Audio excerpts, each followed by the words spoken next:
Donc on a eu notre semaine d'intégration, on a découvert ce super jeu.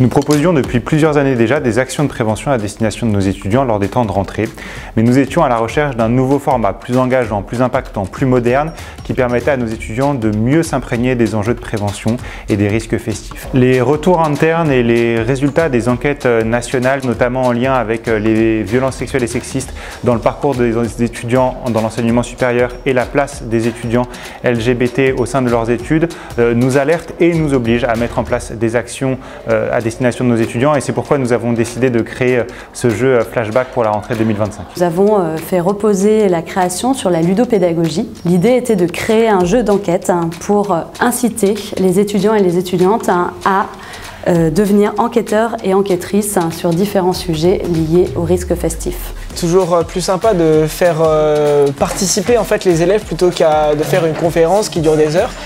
Avec ce jeu, en fait, on les implique et c'est ça qui est plaisant, c'est de voir qu'ils s'investissent eux-mêmes.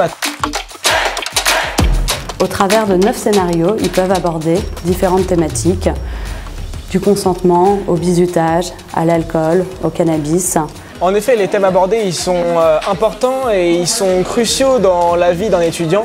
Donc ils se sont sentis intéressés par des thèmes qui étaient particulièrement importants pour eux et pour leurs études. Je suis assez contente parce que j'ai pu faire connaissance avec de nouvelles personnes, donc comme en semaine d'intégration, et aborder des sujets hyper actuels donc, qui vont probablement arriver dans les prochaines années, comme le bizutage, etc. Être au courant des risques, des solutions, apprendre, avoir des chiffres concrets, vraiment, c'était top. Le jeu Flashback est un format engageant, dynamique et vivant qui permet aux étudiants, mais au public jeune dans son ensemble, d'apprendre efficacement des stratégies pour réagir au mieux dans leur vie future en tant qu'étudiants, mais aussi jeunes adultes. C'est vrai qu'au début, on a vu des élèves qui étaient peu motivés et dès qu'on les a mis dans le jeu, ils sont directement impliqués.